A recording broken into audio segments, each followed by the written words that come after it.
Video में खांसी की कुछ कॉमन सिरप देखेंगे। सबसे पहले हम खांसी के 2 प्रकार के हो सकते हैं, या तो खांसी ड्राई होगी यानी सूखी खांसी होगी, या तो खांसी वेट होगी यानी गीली होगी। ड्राई खांसी में क्या होगी? नो प्रोडक्टिव कफ यानी इसमें बलगम नहीं बनता है।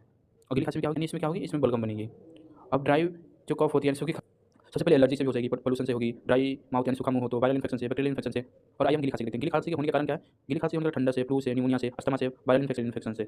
अब आइए इसके कुछ कॉमन सिरप देखते हैं। जो डेक्स्ट्रोमेटोफोन तो सूखी खांसी में देखेंगे, वेट कफ यानी गीली खांसी के लिए आती है वार्काफेल, जो बलगम को बाहर निकालने में मदद करती है, सीने में जकड़न हो, सांस लेने से आराम देती है। अब हम कुछ ऐसे खांसी देखेंगे जो ड्राई भी होगी और वेट भी होगी, तो उसके लिए हम बोरोक्सोल एडी जो गीली और सूखी खांसी दोनों के लिए होगी, बलगम को बाहर निकालेगी, जिसके बार बार छींक आता है उसके लिए भी, गले में जलन हो उसके लिए भी, और आँख से पानी आए